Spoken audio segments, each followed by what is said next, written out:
schools, but we still think that 18 different school districts is a lot. So we're basically working with a lot of education organizations. It rains a lot, to be sure. Okay, so we think that we attribute our high circulation to the fact that there is quite a bit of rain there. But I want to tell you, it doesn't rain hard, okay? So it just rains a little bit. So those of us who are from Seattle know that, you know, just because it's raining doesn't mean that you don't go out on a bike, and doesn't mean you don't go for a run, and it doesn't mean you don't do the things that you plan to do. You see people having picnics in the rain, you know, but that's okay, we're used to it. Here's another thing though. A couple of months during the summer, it doesn't rain. And when it doesn't rain, it's sunny, and it's clear, and it's gorgeous, and we've got mountains, but it's almost too good, because one of the things, and we've done some research recently on this, we found that when it is really nice, nobody reads. It's like you can't stay in and read because you feel guilty. You get only like a couple of weeks a year when it's not raining. So when it is not, you know, raining, you got to go out and do something. You can't sit inside and read. So that's the downside. The good side is that when it is raining, which is most of the year, people kind of hunker down, especially during the winter months, and they love to read. And one of the great things about our area, and I will be, you know, kind of, I would like to mention this, is that everybody in our community, no matter what their education level, no matter what their income level, no matter, you know, what part of the area they live in, believes that reading is really important. We actually went out and did research on that, and we found, you know, some communities, and I've worked in different places in the United States, you know, you have to convince people that reading is a good thing. In King County, or at least in our area, it is generally, by all segments of our population, believe that reading is very, very important, which is one of the reasons I believe why the King County library system has such great use and also such great support. And then, of course, we've got our other cultural icon, Jed Moffitt. That's Jed. You're going to hear Jed at lunch. Actually, we wanted to bring the piano in this morning. That was our other idea, you know, and get everybody singing Happy Day. He's our hero again, you know, but with Jed at the piano. Maybe he'll do that at lunch for us or whatever. Do you know that tune, Jed? No. He doesn't know that tune. He doesn't know it or he doesn't like it. I don't know, one or the other. So anyway, we've got Jed, and I want to acknowledge, before we go on any further, there are a couple of other King County Library System folks here in the audience, and I'd like to have Matt Carlson in the back. Matt, would you raise your hand? As they said, there's Matt. In Portland, they introduced Matt, and they said, but when he started this project, he was clean-shaven, you know. We've got Bradley Bonner. He is so good. Bradley works at the Kent Library, but when he's not doing that, he does software development. Go figure. But for years, Bradley has been finding ways to make our systems more efficient. He is the model. He is so good that we actually named an award. If somebody comes up with a really great idea, they get the Bradley Award, and it's after Bradley. No, really, seriously, it's Bradley Bonner.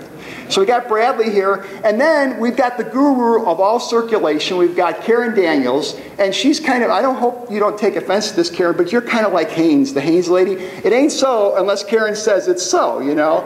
And she's the person who is heading up, you know, the review of all the things that are going on with the new circulation system and with all the development that's going on with our Evergreen project. You know, it's kind of running through Karen, and she, you know, kind of working in collaboration with a lot of other staff members in our organization, manages all that. And of course, Jed Moffitt, and you know Jed, and he's going to be on later, so I don't have to do too much to introduce him. So a couple of statistics about the library itself. We, this last year, circulated 21.3 million items.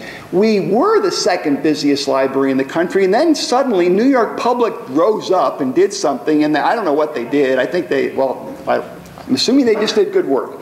And so they got ahead of us, but this last year they were at 21.4 million and we're at 21.3 million. So we're the third busiest library, but not by a lot, and we're gaining on them. I think the Queens folks who are number one keep looking back behind them, and they know we're coming. But here's something else I want to point out. Of that 21.3 million items, and this gets to something that Bob was talking about, in a way we already have that consortium thing going on. 25% of all of our use comes from items that people put on hold and have delivered to their nearest library. That's really significant. 25, that's, you know, that's a lot of circulation out of 21 million. You know, we're talking about 5 or 6 million of our circulation comes from items that people have done, you know, have used the network in a sense to acquire. And there's a couple of reasons for that. First of all, it's been the tradition. I mean, if people know that they look at our catalog. Secondly, we develop our collections across the entire system and have for a long time.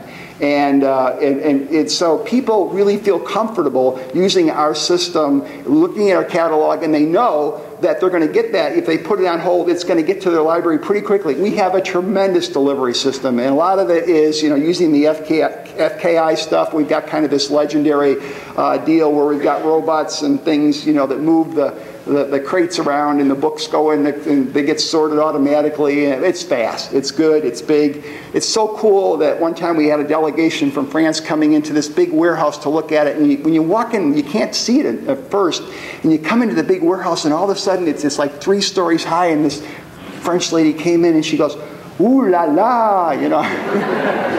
It's really cool, and it works really well, and hopefully it will all integrate well with the Evergreen system. Hopefully, yes. So the other thing I want to mention about our library system is that we get a lot of people into our libraries as well. Again, this last year we had almost 10 million people coming into the King County libraries. We have 46 libraries. We serve all the area outside of Seattle. We know there's a Seattle Public Library, and that big library downtown Seattle is not ours, okay? We didn't do it. It's not our fault.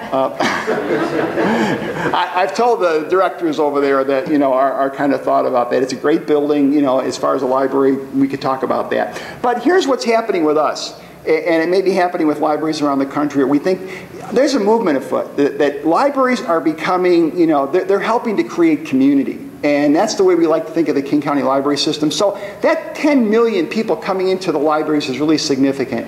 We used to have a model where we'd have libraries developed as standalone buildings. They have their own big parking lot. It was a very suburban model, okay? And we really shied away. In fact, we actively sought not to have anything located next to us because it was going to interfere with the parking. It was going to create more traffic, and it would stop people or impede people's use of the library. Well, that has changed dramatically over the years. We're finding a number of things happening. First of all, we're finding that people come to the library and they want to spend time there. I mean, you know, it used to be that we would put a lot of books in the library and manage to get people in and out as quickly as possible. The people, I think that Bob was talking about, this whole dynamic of people really driving where libraries go. And for us, it was a sea change that was occasioned by the people's use of the library. They came, they wanted to stay, they wanted to work with other people, they wanted to have, you know, social interaction.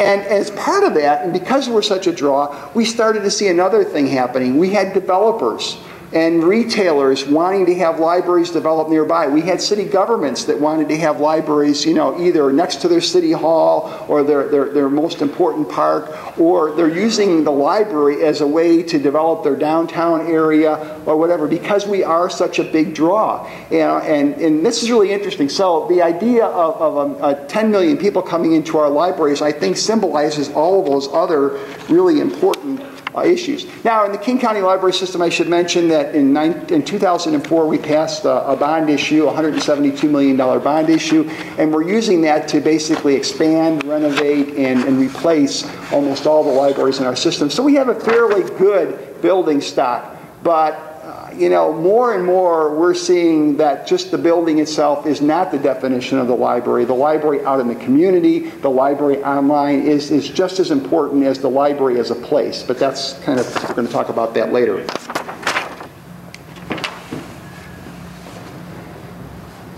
The other thing I should mention about the King County Library System is that we have been a leader. I think I can say this pretty safely. We've been a leader in technology. This didn't just start happening, but we've been doing, I think, pretty cool things with our technology.